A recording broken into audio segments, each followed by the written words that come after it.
Good afternoon. Hello there. Hi. Hi, am I coming loud and clear? You are. Excellent. So we'll give you a brief on the court, not the findings or the documents that were issued by MNC regarding MNO. He's been giving us a little bit of an update, over the last hour. Well, clearly at the end of the day, for all our listeners out there, right now I'm actually in Saskatoon. I'm at a meeting with the Métis Veterans Commission and here to give medals, King's Coronation medals, to 4 of the commissioners that are here in Saskatoon meeting and going over new information on their future planning of a national body, which is one of the commitments made in the agreement we put in place.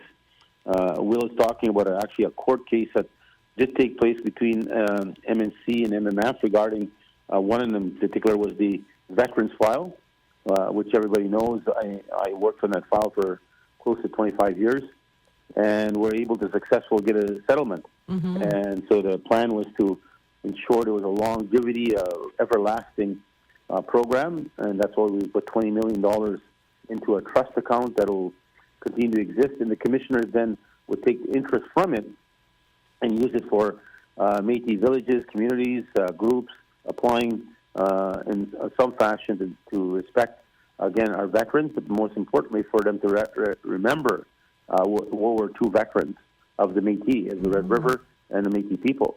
So it was very clear that was one of the great demands, or strong demands were being made by the veterans to me when I was the minister, to make sure the legacy was put in place and they'll never be forgotten. So unfortunately what happened is MNC, of course, is now completely exploded.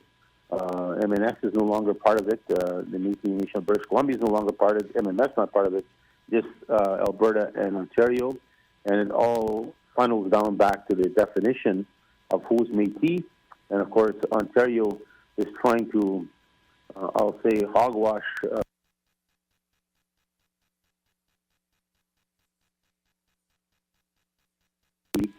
they've been with us. They even say they claim to have connection to our flag before we had our connection to the flag. That was first flown in 1816 here, right down in Winnipeg, actually, by the Green Brier Hotel, which was known in history as the Battle of Southern Oaks, and which we always called the Victory of Frog Plain. That battle happened in 1816, and where we flew the Métis flag, and that's where it was first seen by the Easterners, and asking the question about what does this mean? Well, it means infinity, two nations coming together forever. And it was flown by our people. The blue and red has always been a Western flag of our people. But Ontario, in their report, is trying to say that it was their first flown somewhere out there in the Great Lakes area, which has never been. It's absolutely hogwash. And so Will is right in describing that the study that was commissioned and paid for heavily by MNC, paid for, these consultants were paid, and I heard Jean Taillet's her findings, or quick report on it. She said she hasn't gone through it with a fine-tooth comb, but in just looking at as much as she has, she said she sees so many flaws, so many mistakes, so many wrong directions that it had taken, and where it clearly was guided wrong immediately, the way it was designed. And so it wasn't about a homeland. It was not even about a nation. It was just about individuals and really what they're talking about, root ancestry and the rest of it. So they concocted, I guess, the end result, but then MNO is the one giving them all the instructions to the commissioners, is they put the land, the homeland, all the way to the borders of Quebec and then partly into Quebec, I think. So, which is absolutely stunning, to be honest with you. And some of these Métis academics that were on the commission, I don't know how they're going to sleep with themselves at night later.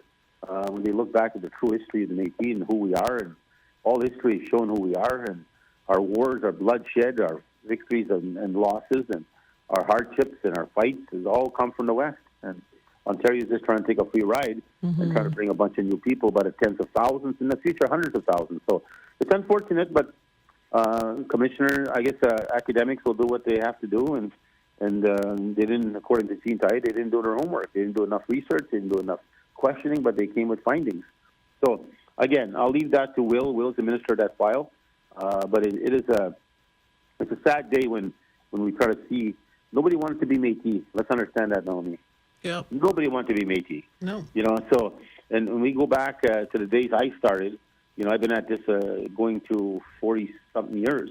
Yep. And so it wasn't popular to be Métis. Nobody wanted to be Métis. My grandfather, too, didn't want to be Métis. Exactly. Nobody in the East, especially Ontario, they snuck away as being French. That's what they said they were. Yeah. So, but now, because we got so much advancement, so many trail winds on our side, where the wind's blowing towards courts are siding with us, and that we're protected in the Constitution, and we should have a variety of programs and shared values of resources that should come our way. Protection, for example, of harvesting natural resources and all the rest of it. Education funds now we have, and housing. And so now people are seeing that and say, well, wow, I want a piece of that. Yeah. So I'm going to say I'm mixed blood somewhere. I don't care how far I got to go back 3, 5, 10 generations. I'm gonna claim I'm Métis now. Yeah. So that's the sad part. People are coming out, especially in eastern Ontario and towards the east, and trying to be us, and they're never going to be us. They never were us. And so it's unfortunate that's happening. And but thank God that there are people like Minister Goodon, myself, and my cabinet, and our citizens who understand history, understand our history of who we are, and are willing to stand up to protect it. And we've got to teach the young generation not to be fooled by these people, because they will try to fool them. And I'm very pleased with the Chiefs of Ontario and Abraham Bendick and all the rest of them that are standing up and saying, no, you're stealing our ancestors too. Not only are you stealing the Métis culture and identity, you're stealing our people and saying they're your people. And they have pictures of First Nation women, completely First Nation women, who they claim to be Métis women. And the First Nation are saying, that can't be. That's my great-grandma. She was First Nation. How the hell did she become Métis? So it's scary when people will be so desperate to do so different things. But it's so sad that Alberta supported this. But I seen their last review on the report. They're saying they're not taking sides now. So that's interesting. Really? Yeah, they're not taking sides. They're not supporting the report, nor are they against the report. But MMF is against the report. Métis Nation Saskatchewan and Métis Nation British Columbia, MMF and the First Nations are all speaking against it. And there are so many more. You look like people like who've gained the authority to have the voice at times of history and legalities, is like Jean Taillé. She's speaking against the report. So she's showing the flaws in it. She doesn't want to be critical of it, but there's so much flaws she cannot be not critical of it. So it's unfortunate. But again, speaking of battles, as I said, I'll let Minister Goodon speak on this issue and address it as days to come and weeks to come. But on April 9th, I want people to remind people, because here I'm meeting with our veterans here. They're here. These are people that put their names up on a piece of paper, sign the document saying they're willing to sacrifice themselves, go overseas and fight in any battle to protect our country and protect our families. And that's honorable, and it's something we should always remember. And that's why I'm very proud to be here to give the King's Coronation Medal to John Jack Park, everybody knows Jack Park.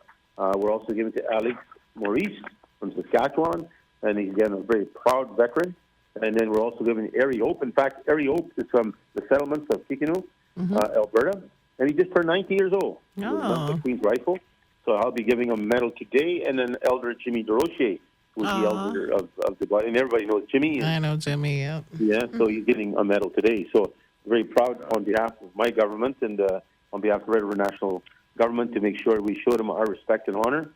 But it reminds me of the note here, if we look back in history, on April 9th, 108 years ago, it's the anniversary of the Battle of Vimy Ridge. And I was there personally to look at the site. And just for our listeners, just to think, well, when you think of a battle and you look at the movies and you see they show these great land masses, it is not what happened in Vimy Ridge. Vimy Ridge is like a soccer field, a big, giant soccer field, and that's where they fought inside there. One had an upper hill and one had a lower.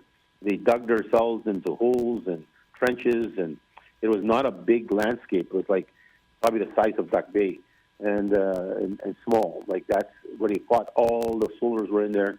Many died in mud, drowned, wounded, falling into the holes that were dug and drowning there because they couldn't get up because they were wounded. And it was savagery at its worst.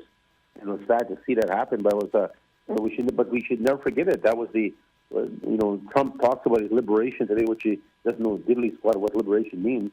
That was the beginning of the liberation, and actually where Canada displayed its valor, its pride, its courage, and all the rest of the things that come with that kind of commitment.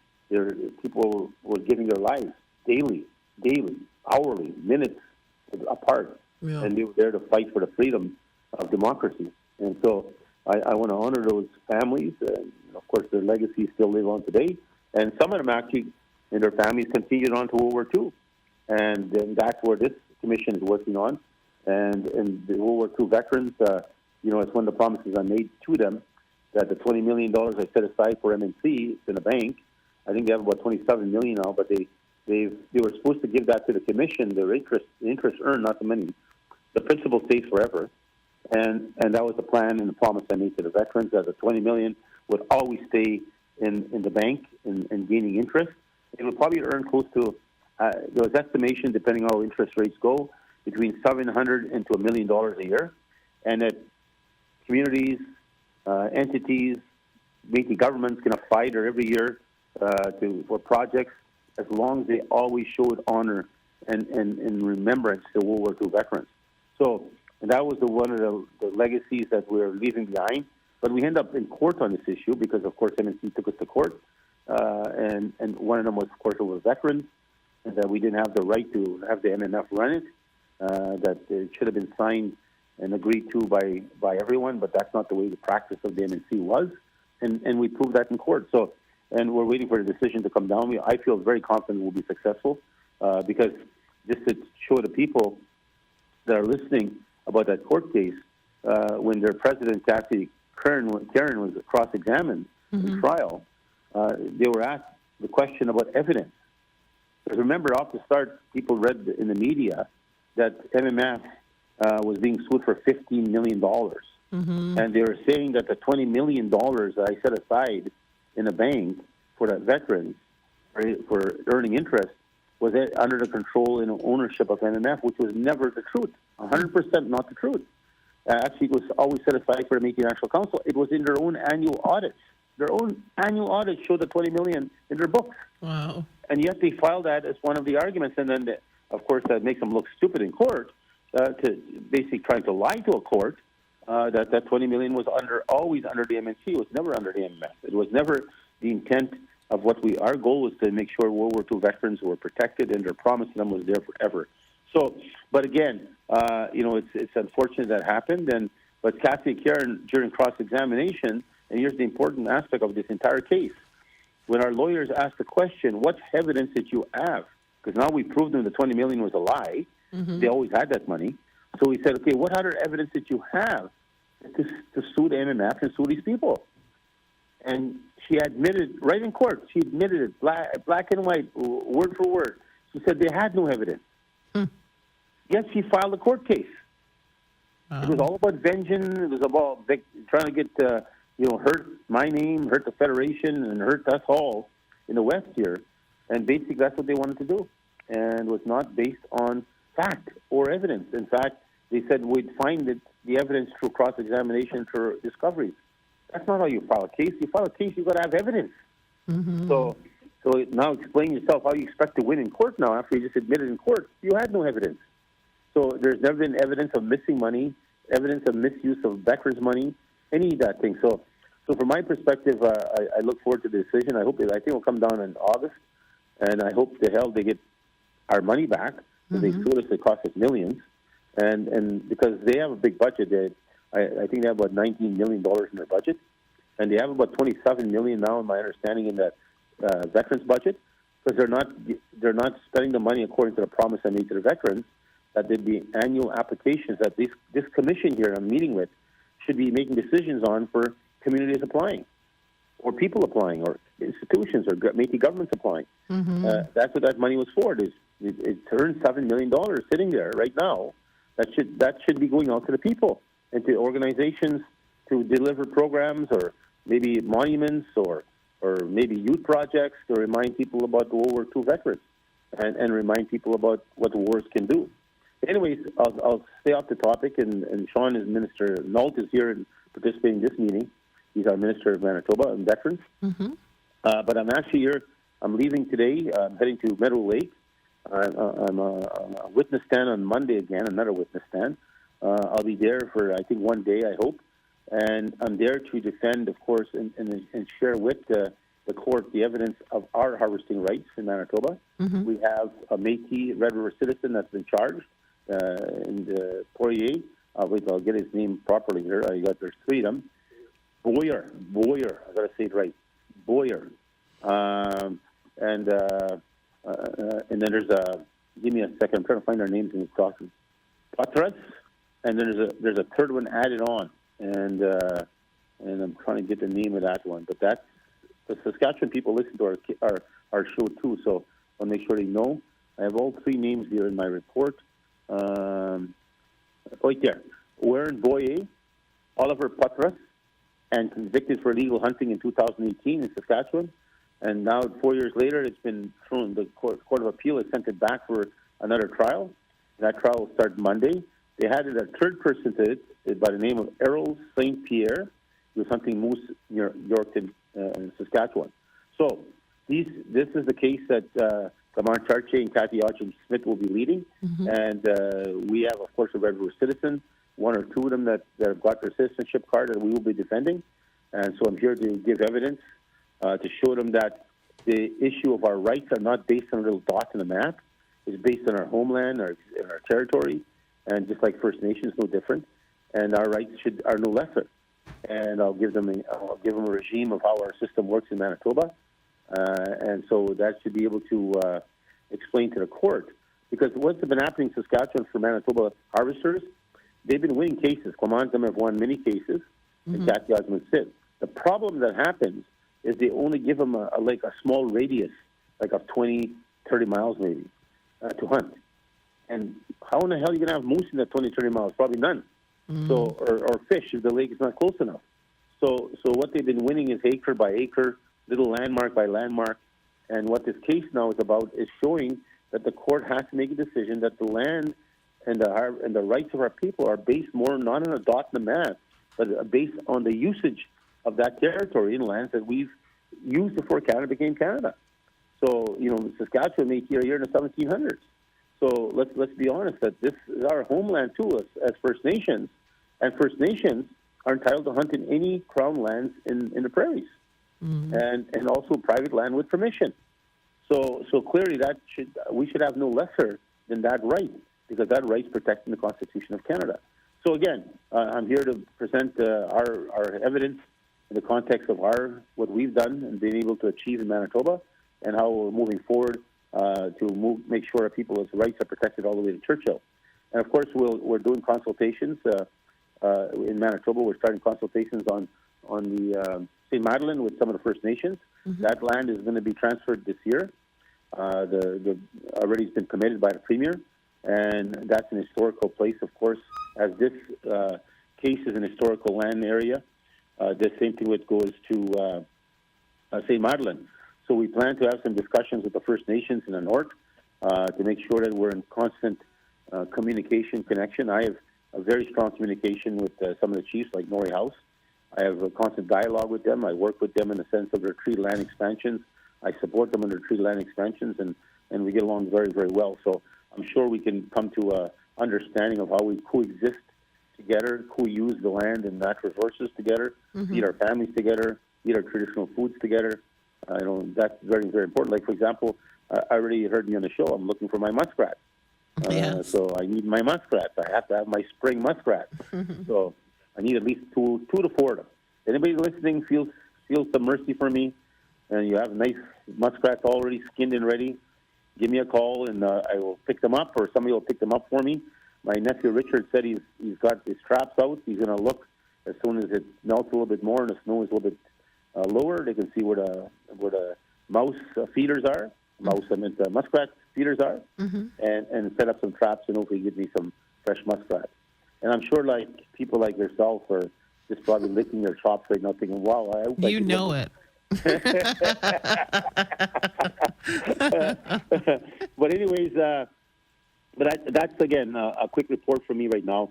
I want to say happy birthdays, happy 50th birthday to Rochelle Nault. Program Manager for Health and Wellness Department, celebrating her birthday Saturday, April 12th. She's been with us a hell of a long time. I don't know how long she's been at the Federation. I bet you she's over 20-something years. Happy 28th birthday go to J.D. Overwater, Manager at MMF Communications Department, celebrating on Monday, April 14th, 28 years old. And already she's a manager. Nice. You know, she works hard there, that lady. Happy 65th birthday going to Dan Vandell, who's now retired, celebrating his birthday on Friday, April 18th. Of course, he's got a nice federal pension now to take care of himself and his family. I'm very, very proud of him. Yes. So, other than that, there's other stuff. How was Minister Fleury's funeral? Thank you for asking me that. I was wondering I should talk about it, but I got a text with Barb yesterday, and it was a beautiful funeral. I want to express again the gratitude to so many people that came to see one of our ministers that served at least over 25 years of his life, fighting for the cause and working for the cause.